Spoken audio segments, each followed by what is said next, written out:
Hello learners, welcome to Pallavi's English classroom. বিগত 3টে ক্লাসে আমরা ফিগার অফ স্পিচ কী, তার ক্লাসিফিকেশন কী, আর তার দুটো ক্লাসিফিকেশনের part figures based on contrast আর ফিগার্স বেসড অন সিমিলারিটি, এই দুটো নিয়ে আলোচনা করেছি। আজকের ক্লাসে আমরা আলোচনা করব ফিগার্স বেসড অন সাউন্ড, অর্থাৎ শব্দের বা সাউন্ডের ডিফারেন্সের উপর বেস করে কী করে আলাদা আলাদা ফিগার্স সেন্টেন্সের মধ্যে ইউজ হয় সেটা আজকে আমরা দেখব। এটা একদম ছোট্ট একটা পার্ট, 3টে এক্সাম্পল পাবো এর মধ্যে। আমরা ফার্স্ট পাবো পান, তারপরে পাবো ওনোমাটোপিয়া, তারপরে পাবো অ্যালিটারেশন। চলে এসো প্রথমটাতে, পান or প্যারোনোমাসিয়া। Now what is pun? The pun is based upon the foundation of verbal ambiguity. There is a duplicity of sense under the unity of sound. আশা করি তোমরা সবাই হোমোনিমস এই টার্মটার সাথে পরিচিত, যেখানে কি হয়, উচ্চারণটা একই হয়, প্রোনাউন্সিয়েশনটা একই হয়, শব্দগুলোর কিন্তু মিনিংটা পাল্টে যায়। যেমন ধরো আমরা বলতে পারি টেইল, TAIL টেইল, TELL টেল, TALE টেল, সব কটাই কিন্তু টেল।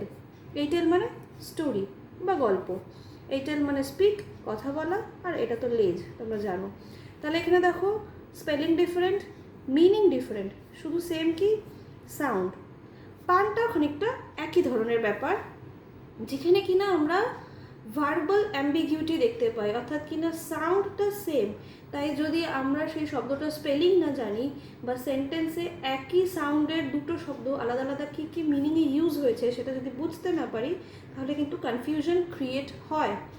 আর এই কনফিউশন বা কমিক ইফেক্ট দেওয়াটাই কিন্তু অথারের উদ্দেশ্য, সেই কারণেই অথার্স বা ওরাটার্সরা পান ইউজ করেন। তাহলে ফিচারগুলো কি? there is one sound and one same similar sound. There is the duplicity of sense, যেটা বললাম যে মিনিংটা আলাদা হবে। The effect is comical. This is actually a play on the words that are identical in sounds but sharply diverse in sense. যে হোমোনিমের কথাটা বললাম, যে সাউন্ডটা একেবারেই সেম হবে কিন্তু সেন্স বা মিনিং সেটা ডাইভার্স হবে।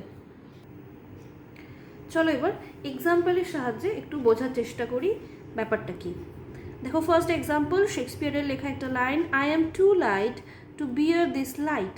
দেখো দুটো same word, light light. First লাইটটার মানে কি? ফ্রিভলিটি মানে দুর্বলতা, আর সেকেন্ড লাইটটার মানে illumination.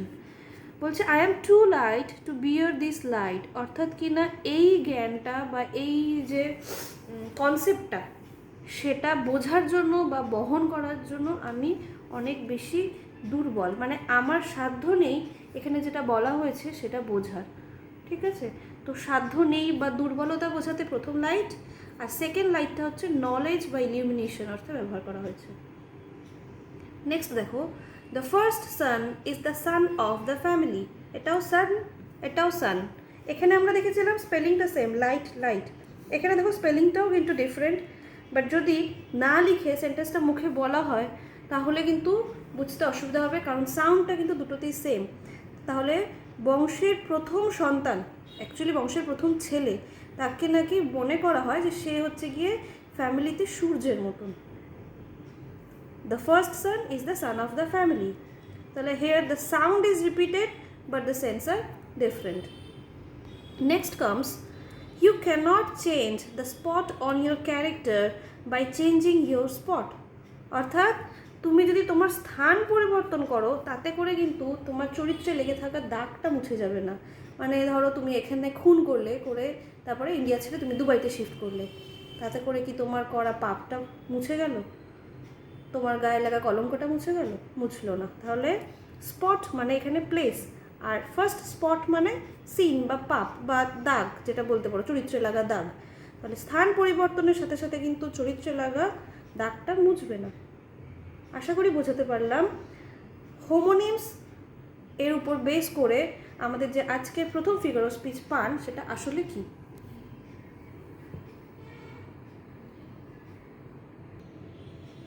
Our next figure of speech is onomatopoeia. In the onomatopoeia, the sound of a word is made to echo its sense. Basically onomatopoeia হচ্ছে গিয়ে গদ্যে বা পদ্যে বা পোয়েমে লেখা ওয়ার্ডটা পড়ে বা শুনে মনে হবে যেন সাউন্ডটা ফিল করা যাচ্ছে। অর্থাৎ হয় না অনেক সময় আমরা কিছু কিছু লেখা এত সুন্দর করে ডিসক্রাইব করা থাকে, ডিসক্রিপশনটা পড়তে পড়তে মনে হয় চোখের সামনে আমরা দেখতে পাচ্ছি। সেম জিনিসটাই এখানে হবে, ওয়ার্ডটা বা ডিসক্রিপশনটা পড়তে পড়তে মনে হবে শব্দটা কানে শুনতে পাচ্ছি, তাহলে সেটাকে বলবো আমরা ওনোমাটোপিয়া। For example, I could hear the buzzing, so I knew there was a bee's nest around here somewhere. অর্থাৎ বাজিং সাউন্ডটা শুনতে পেয়ে আমি নিশ্চিত হয়েছিলাম যে আশেপাশে কোথাও নিশ্চয়ই মৌমাছির চাক রয়েছে। বাজিং এই ওয়ার্ডটা পড়তে পড়তেই যেন মনে হলো কানের কাছে বুঝি মৌমাছিদের বাজিং সাউন্ডটা পাওয়া যাচ্ছে। এটাই হলো ওনোমাটোপিয়া। So basically it is a figure used chiefly for the sake of poetic diction. কবিতাতে কবিরা একটু সাউন্ড ইফেক্ট দেওয়ার জন্য ওনোমাটোপিয়া ইউজ করে থাকেন। It is an artifice of language by which sounds are made suggestive of their sense. Onomatopoeia is also known as echoism কারণ সাউন্ডটা যেন মনে হয় কানে ইকো হচ্ছে। The sound of a word seems to resemble the sound it denotes. অর্থাৎ শব্দটার সাউন্ডটা যেন মনে হবে শব্দটা আসলে যে সাউন্ডটাকে ডিনোট করছে সেটাকেই রিজেম্বল বা প্রতিফলিত করছে। দেখো, দ্য অডিয়েন্স ক্ল্যাপড এনথুজিয়াস্টিক্যালি, তাহলে দর্শকেরা ভীষণ আনন্দের সাথে উল্লাসের সাথে করতালি দিল। ক্ল্যাপড ওয়ার্ডটা পড়তে পড়তেই যেন মনে হয় কানের কাছে এক অডিয়েন্সদের হাততালির আওয়াজ, তাদের সংবর্ধনার আওয়াজ আমরা পাচ্ছি। অ্যান্ড মারমারিং অফ দ্য ইননিউমারেবল বিজ, প্রচুর মৌমাছি বা মাছি তারা যখন একসাথে ভনভন ভনভন করে সেই আওয়াজটাকে মারমারিং বলে। তাহলে এখানেও দেখো সাউন্ডটা পড়তে পড়তেই মনে হয় যেন ফিল করা যাচ্ছে যে কানের কাছে মৌমাছিদের বাজিং বা মারমারিং সাউন্ডটা শোনা যাচ্ছে। আর একটা খুব বিখ্যাত কবিতা থমাস হার্ডি লেখা, At once a voice arose among the bleak twigs overhead in a full-hearted evensong of joy illimited. হঠাৎ করেই একটা আওয়াজ শোনা গেল আর মনে হলো দূর থেকে ডার্কলিং থ্রাশ বলে একটি পাখি, কবিতাটার নামও ডার্কলিং থ্রাশ, তো সেই সন্ধ্যাবেলায় উল্লাসের সাথে তার তীক্ষ্ণ চিৎকার করা যে আওয়াজ, সেই তীক্ষ্ণ স্বরে সে গানটা গেয়ে উঠল। তাহলে এখানেও at once a voice arose, full hearted evensong, voice আর ইভেন সং শব্দগুলো শোনার সাথে সাথেই যেন মনে হলো দূরে কোথাও একটা থ্রাশ যেন তীক্ষ্ণ স্বরে চিৎকার করে ডেকে উঠছে। These are all examples of onomatopoeia. English লিটারেচারে এরকম অসংখ্য এক্সাম্পল তোমরা পাবে, কমেন্টে অবশ্যই জানিও এরকম কিছু যদি তোমরা কোথাও পড়ে থেকো। আজকের আমাদের third figure of speech, alliteration. In an alliteration, the same letter, syllable or sound is repeated at the beginning of successive or nearly successive words. অর্থাৎ কি না একই ধরনের লেটার বা একই সিলেবল বা একই সাউন্ড সেটা রিপিটেড হবে, এবার সেটা পরও রিপিটেড হতে পারে বা যদি গ্যাপও থাকে সেই গ্যাপটাও সেম গ্যাপ মেনটেন করা হবে। This figure is chiefly used in poetry. This is actually the repetition of speech sounds in a sequence of nearby words. ঠিক মানে পাশাপাশি থাকা বা কিছুটা গ্যাপে থাকা অনেকগুলো শব্দ, তাদের মধ্যে লেটার, সিলেবল বা সাউন্ডের যদি রিপিটিশন হয় সেটাকে আমরা অ্যালিটারেশন বলতে পারি। And it is repeated at the beginning of some words. আর এটা অবশ্যই ভীষণ ইম্পর্টেন্টলি মনে রাখবে যে এই যে রিপিটিশনটা হবে সেটা কিন্তু যে শব্দগুলোতে রিপিটিশনটা হবে শব্দগুলোর একদম শুরুতে হবে। ইটস নট লাইক যে শব্দটার শেষ সাউন্ডগুলো রিপিট হচ্ছে, তা নয়। প্রথম সাউন্ডগুলো বা প্রথম লেটারগুলো বা প্রথম সিলেবলগুলো রিপিট হতে হবে, তবে সেটাকে আমরা অ্যালিটারেশন বলবো। এক্সাম্পলগুলো দেখো, আনওয়েপড, আনঅনার্ড অ্যান্ড আনসাং। দেখো আন রিপিট হলো, আর তিনটে শব্দরই বিগিনিংটা কিন্তু রিপিট হয়েছে, এটাও কিন্তু একটা ভীষণ ইম্পর্টেন্ট পয়েন্ট। নেক্সট দেখো কোলরিজের লেখা, The fair breeze blew, the white foam flew, the furrow followed free. দেখো, foam flew, furrow followed free, F সাউন্ডগুলো রিপিট হলো পরপর। আবার ব্রিজ ব্লিউ, বি সাউন্ডগুলো রিপিটেশন হলো। নেক্সট দেখো কোলরিজের লেখায় আরও একটা line, alone alone all alone, alone on a wide wide C.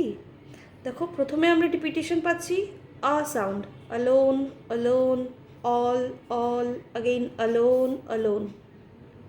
Next আরও একটা রিপিটেশন এখানেই পাচ্ছি ওয় সাউন্ড, ওয়াইড ওয়াইড, রাইট?